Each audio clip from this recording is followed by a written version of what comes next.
So, good day everyone. My name is Limbert Santillan and I will be discussing a very important topic in English, the different types of text, specifically persuasive essay or writing and expository writing or text.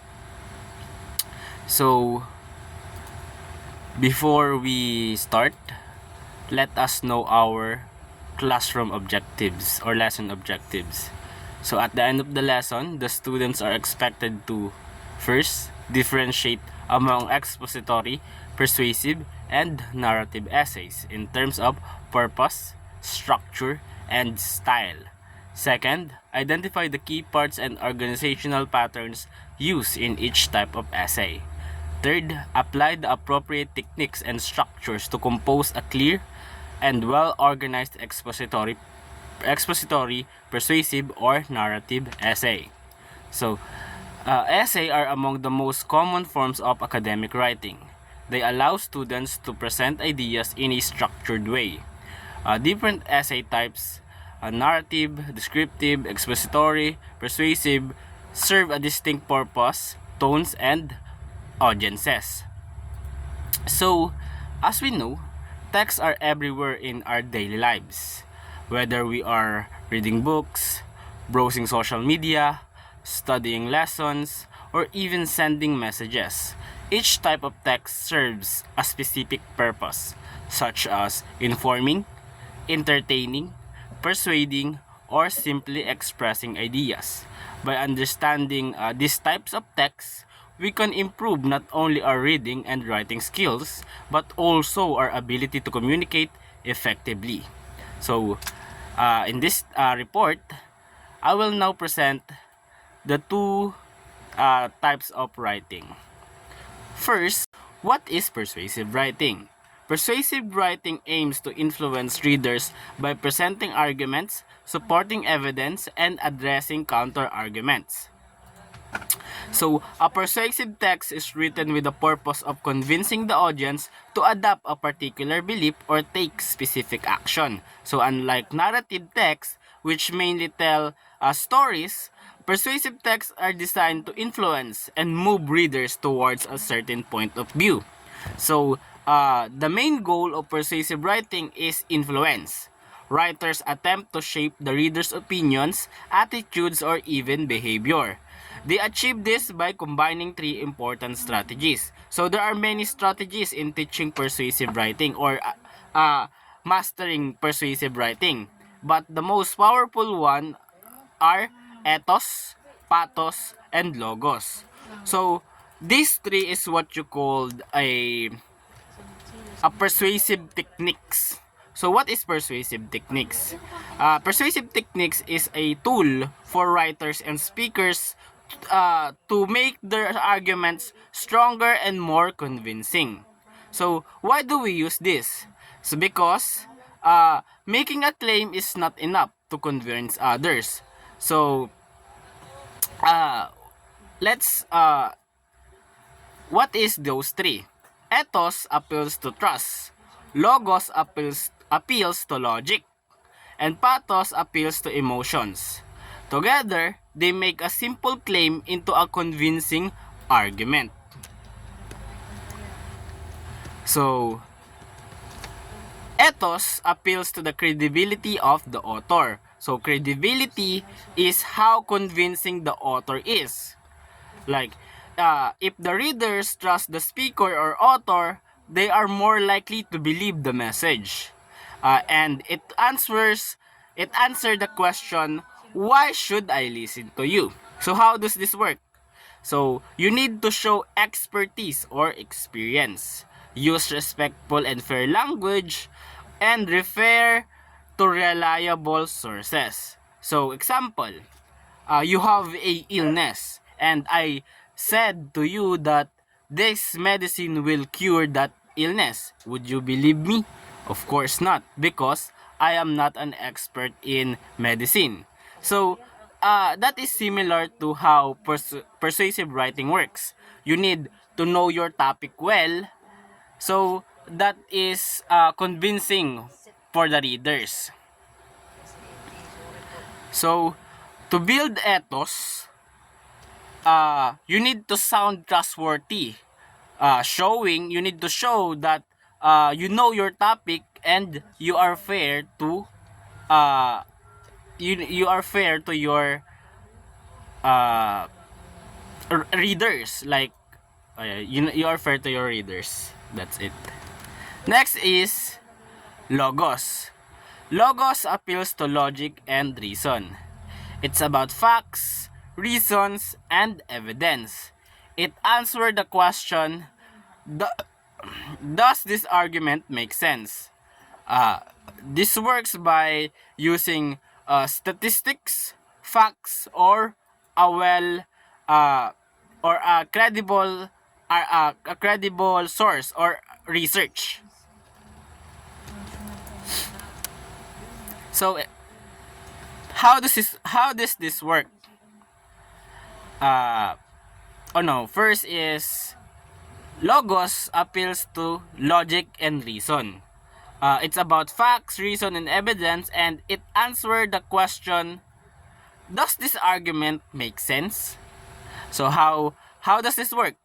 You need to use statistics, facts, or credible source. Then you need to explain with clear reasons and example. Then show cause and effect relationship.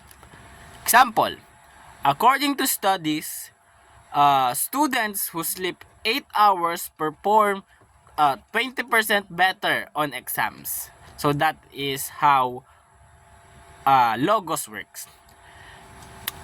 So to strengthen logos, you need to use numbers, data, and logical reasoning instead of just using your opinions.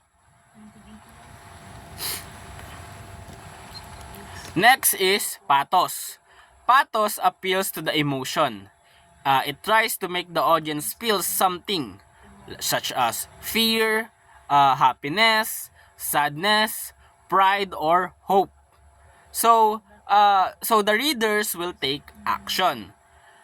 That means you need to use provocative language or strong words to make them relate. So it answered to the question, how does this make me feel? So in other words, you need to use vivid language for your writing. So how it works is showing picture or scenarios that touch the heart and appeal to shared values like love for family, pride in our country, or care for the environments. So you need to use pathos by telling stories, painting a picture with words, or connecting to people, values, and feelings. Next is the transition markers.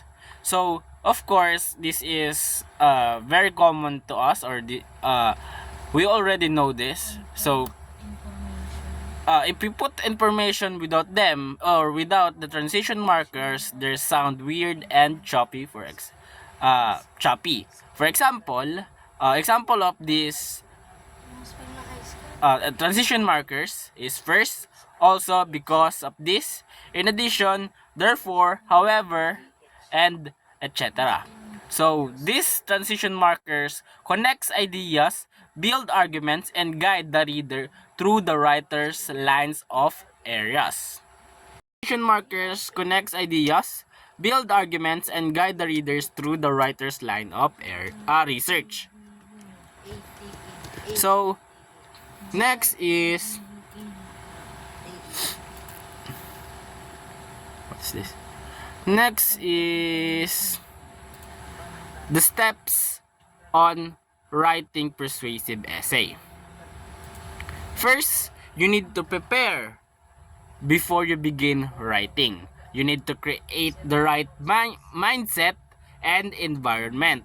Like, for example, your little rituals such as working out, taking a walk, drinking a cup of coffee, or anything that you want to focus your mind. So in other words, you need to maximize your work pace so that you will be creative to, or you can generate ideas. Next is um, conduct academic research and gather evidence. So of course, a persuasive essay must be built around a clear or central thesis. And of course, your job is to convince the reader that your thesis is correct using credible evidence. So, persuasive essay heavily relies on uh, researching or finding the right resources because you need them to influence someone, to persuade someone. And one skill of writers is you need to distinguish reliable source from dubious one.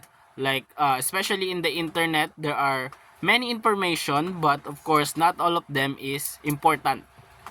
So how how to find one? How to find the reliable source?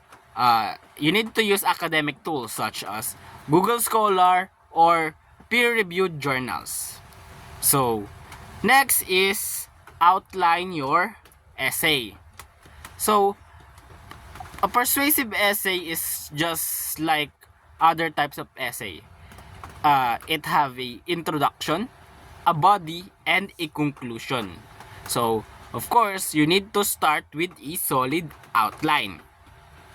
So outline is like your plan.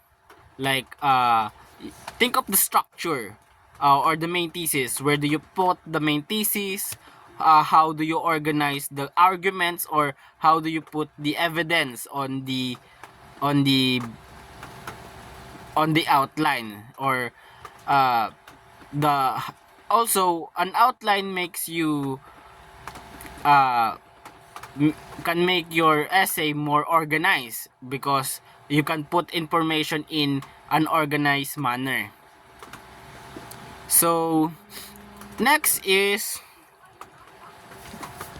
how to write the introduction. So based on my research, many writers recommend saving the introduction and conclusion for last. But actually, that is a bad advice.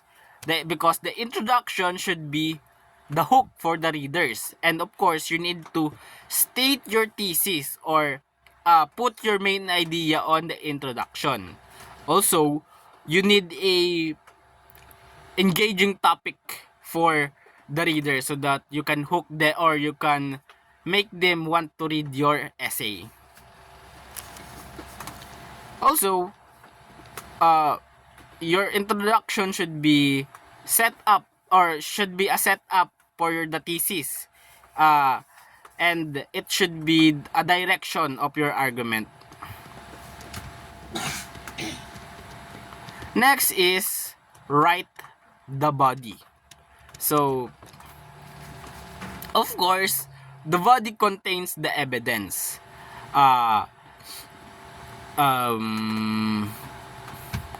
This is where you put the proof, the statistics, the expert quotations, the existing research or studies.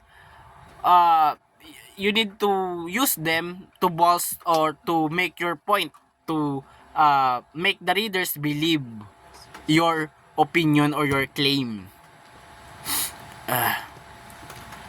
So also, the body should be end or your body should end by restating the paragraph's main idea and providing a smooth transition to the next paragraph. And of course, each body of your paragraph or your essay should be focused and tightly connected to your thesis. And then after that, of course, is you need to summarize the main point of your essay. Next is make a solid conclusion. So your conclusion should be the primary arguments or no. The conclusion should bring your arguments together. You don't need to introduce a new evidence here. So You only need to summarize and examine what you already shown, and uh, also your conclusion is your final chance to persuade. So if if you're if you think that your essay cannot persuade the readers, you can change your tone, your you can uh, you can put a call of action or close with a relevant quote that supports your argument. So you can use a different tone and purpose to end your essay. The last one is, I forgot to add another one, but there is a 7 steps. That is edit, edit and proofread. So of course, editing is critical. Editing is critical. A well-edited essay separate a first class paper from a sloppy one. So of course, you need to find the different issues in your essay, such as grammar and logical or flow. You can also use reputable writing apps like Grammarly, Hemingway, those kind of website. Next is, of course, you need to proofread. So it's kind of hard to proofread if you're not an expert. So maybe you can ask a friend, a relative, or a professional in writing a persuasive essay. So just like your teacher, for example. So that's the 7 steps in writing persuasive essay. So the application of persuasive writing. So advertising campaigns, newspaper articles, brochures and flyers, academic essays, and public speaking and debates. So persuasive writing is not just a skill we practice in school. It is widely used in real life contexts. So, but no matter how persuasive writing is used, it only have one purpose, and that is to influence the readers. So, in other words, a persuasive writings is once put it in this way, persuasive writings, or the author wants us to believe what he or she is trying to tell. That is what persuasive writing is. So next is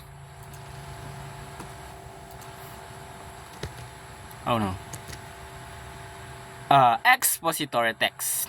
Expository essays present factual information. They aim to explain, inform, or clarify topics common in academic subjects like science, history, and social science. Examples are textbooks, newspapers, manuals, encyclopedias, scientific report. So in other words, a expository text is try to inform us about a topic or a certain topic. So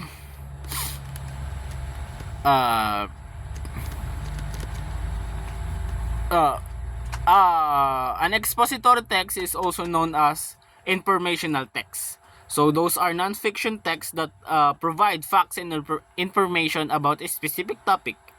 Their main purpose is to educate, explain, or clarify a subject for the reader. So this kind of texts are very common in academic settings. So teaching expository text can be made more effective when teachers use graphic organizers to help students visualize the informations. So in addition, teachers teachers can introduce signal words such as because, therefore, for example, and however, which can guide the readers in understanding the logical connections within the text. So, next is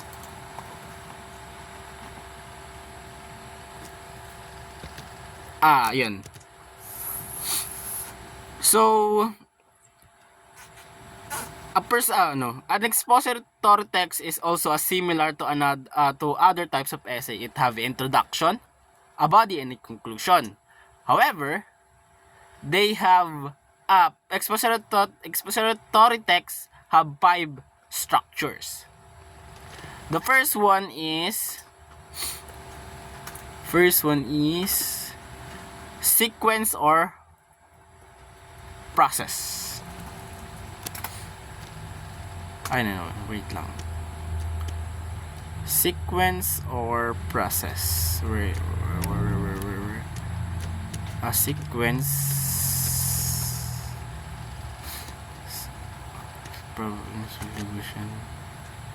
Ayan. So, the sequence essay or the sequence or process is these structures explains steps in order or events in chronological sequence, such as stage of water cycle.